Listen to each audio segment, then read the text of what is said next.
and excited today to talk to you about steps 3 and 4. They're obviously a critical part of the system, and we're going to go ahead and we've seen the flow chart here in other videos. We talk about the 6 steps. In this particular video, we're going to go in there and zero in on steps 3, which is presentation, and step 4, the follow-up. And I'll remind you again, you'll probably hear it a million times from me. The repetition of these simple duplicable steps can lead to building a large DubLi network organization. You just got to follow these steps over and over and over again, and great things will happen in your business. So let's go ahead and dig in. Step 3, presentation. The purpose of the presentation is simple. It's to show the power of the DubLi network opportunity to the new prospect. Now let me ask you, let's say you're going to hire a pilot, okay? He's going to become your new personal pilot to fly you and your family around. Well, pilot number 1 tells you his credentials are he's been flying for 20 years. He attends every single pilot convention, never missed a one. He subscribes to all the pilot magazines, and that's kind of his credentials. Pilot 2, also been flying for 20 years. He has 25,000 hours of logged flight time. Now, just from that information, I think I'd rather hire Pilot 2 because I know exactly how many hours he's flown. Pilot 1 never even said the hours he flew, which means he probably didn't log very many. Same thing in our business. What really matters, what separates the big leaders from the also-rans, is how many hours have you logged telling the DubLi network story to qualified prospects. That is all that matters. Everything else, I mean, yes, it's important to go to meetings. Yes, it's important to be in all the things that are out there. But the big difference, the big earners from little earners, is how many hours they've logged actually giving presentations. So keep that in mind. That's your job. That's your responsibility. The presentation is everything. Now we have 4 types of presentations at DubLi Network. The first 3 are geared at getting new BAs, new recruits in the business. The last one is geared toward getting VIP customers, although a lot of recruits come from it as well. Today we're going to focus on more of the group presentation, but understand the same thing applies to group, online, and one-on-one. As far as principles go, Home Party is a whole separate presentation. You want to make sure you're part of Business Builder Max. Phenomenal marketing package. One of those things is the Home Parties program. You'll want to have that. But the first 3 presentations, obviously group presentation takes place in an office or in a hotel. It's where you have a big group of people. There's a lot of dynamics about to put one of those on. An online presentation takes place somewhere like on a webinar or a GoToMeeting type setup. And one-on-ones where you and your leader go out and see people one-on-one in somebody's home or maybe at a restaurant. So let's go ahead and dig in. What are some of the key things to all these presentations? I call these the 5 subliminal messages that should come across in a good presentation. And these are huge. The first one is a huge need for what we do. People need and want to save money and make more money. That's got to come across in everything you say. When there's a huge need, there's a huge opportunity. And we have a huge need, what we do here. Matter of fact, when times get tough, people want to save money even more, which is what we do. Second thing that should come across, we are good people doing good things to help other people. People want to work with people who are good, who want to help. Step 3. There's good money to be made with DubLi Network. There's fantastic money to be made here, whether it's part-time, full-time, or big-time. Let them know you can make money. Don't apologize for that because people are here. It's a business, and the bottom line of business is making money, and they need to know that. The 4th reason, there's people from all walks of life that have become successful with DubLi Network. All backgrounds, white-collar, blue-collar, male, female, from this country, that country, some that were in construction, some were executives, but everyone has a chance to go out there and have that same type of success. And the last one is DubLi Network is a family-oriented business. We're very based on family, and that's very important and should come across in all your presentations. Now, some key points for successful presentation. Keep the meeting simple. Don't overcomplicate it. Make it where it's real simple, where the newest guy can see you give it and say, man, I can give that presentation. Number 2, use the company-approved presentation material. Don't go make up your own stuff. Don't, try to get creative with this or that. Just follow that same track over and over and over again with lots of enthusiasm. That's the secret to building a big-time organization because now you have a presentation that's duplicatable throughout and is being done company-wide. And plus, it's legally approved as well. Number 3, use a conversational speaking style with an easy, pleasant delivery. Don't try to perform or yell or scream. Just get up there and let it come from your heart. That's the main thing.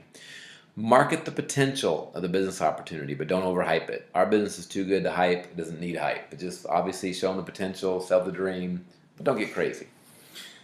Another key point, keep an exciting, fun pace. Don't let the meeting bog down or get boring. Make the people that are in attendance feel special. Make the extra effort to call them by their names. We would always have their name badges where their first name is written real large, so from the stage you can call their first name. You want to study audio and video recordings of other leaders giving that presentation so you can give an effective and dynamic presentation yourself. And lastly, always give strong attention to the tremendous consumer value proposition of DubLi. A lot of businesses out there today really don't have a strong consumer proposition. It's just it's an okay product. It's not wonderful. We have an amazing product here. People need to save money, and we are the final destination. It's a huge consumer proposition here because actually the average family can save $3, $4, $5, even $10,000 a year through our services. That's a big deal. So we have a great consumer proposition. Now, be sure to make sure you make the comparisons between DubLi network business and a traditional job or business. Like having fixed working hours versus having non-fixed hours, unlimited income versus fixed salary, being your own boss versus having a boss, tax deductions versus no tax deductions. Go through those. People like the facets of being in business for themselves. My favorite one's the last one.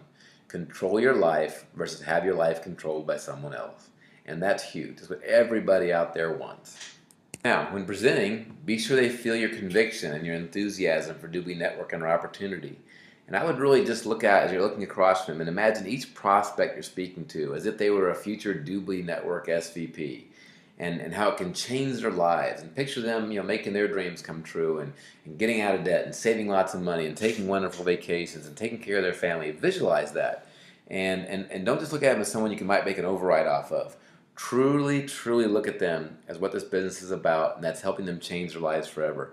When you're really looking at them that way, they can feel it. There's a whole new energy that comes into the room, and your results will go way up. Plus, you'll build some great long-term relationships and friendships that will last forever.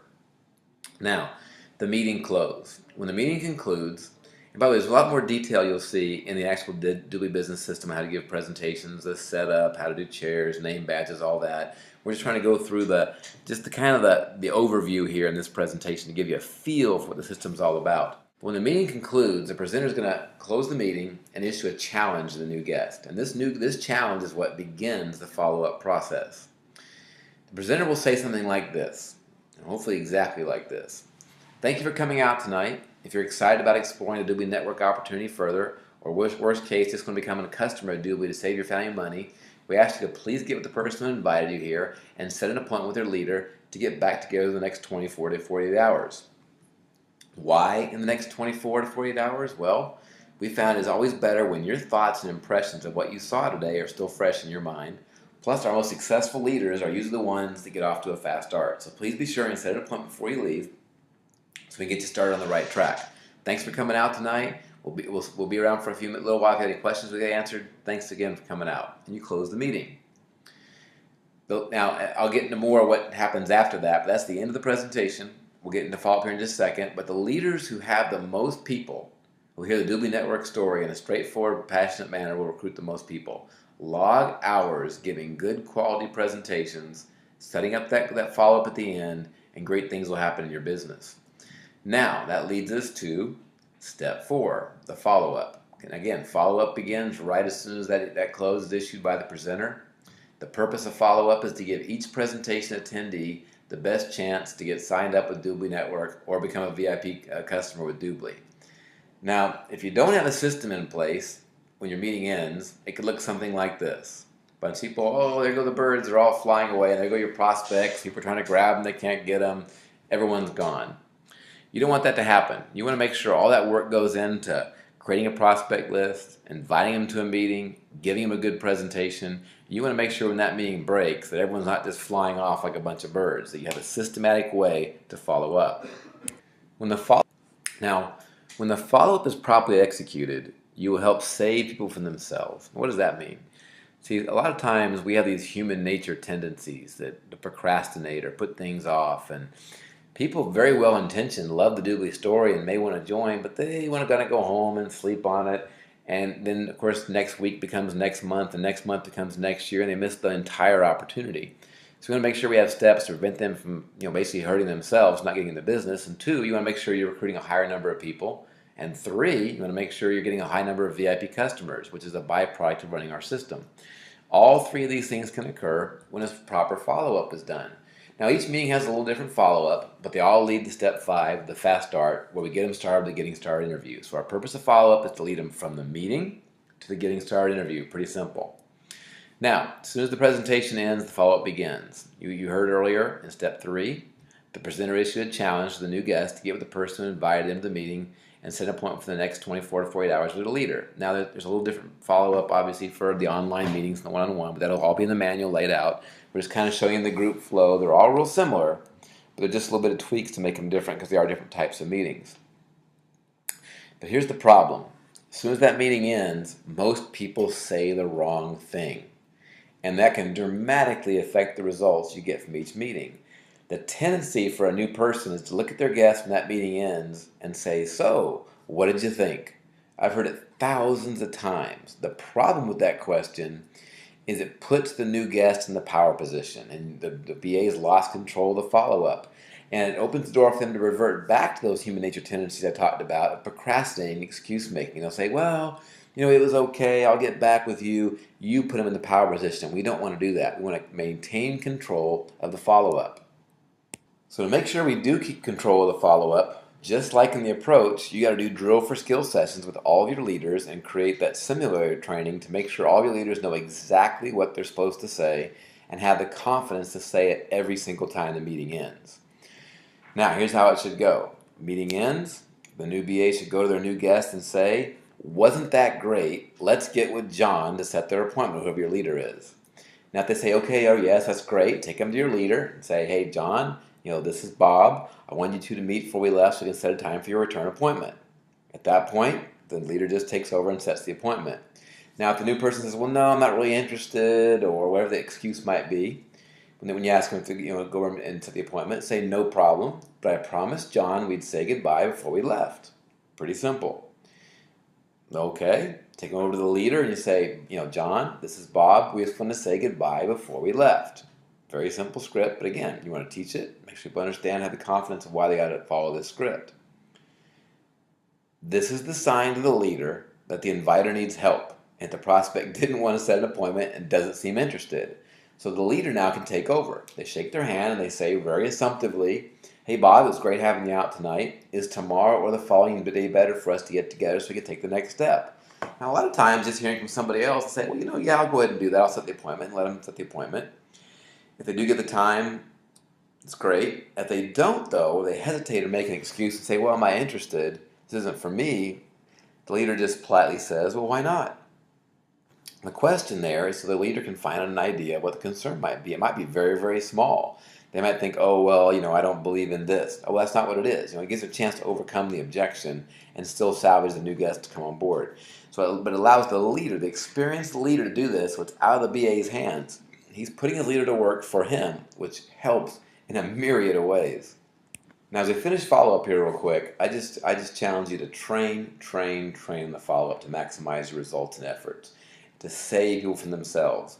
While it seems real simple to walk up and say, "Wasn't that great? Let's get a kit," it's not most people do. Most people go in and say, "Well, what'd you think?" and the whole thing gets bogged down. You want to have a systematic approach because, again, we're systematic in getting them to the meeting. We're going to begin now from the meeting to the hiring interview. And you've got to do it in a systematic process that's proven that works. So what we're going to do now, we're going to conclude this video, and we're going to now have our final video here over your next one, which will be video 4 of 4. We're going to cover steps 5 and step 6. Appreciate your time, and look forward to seeing you on the next video.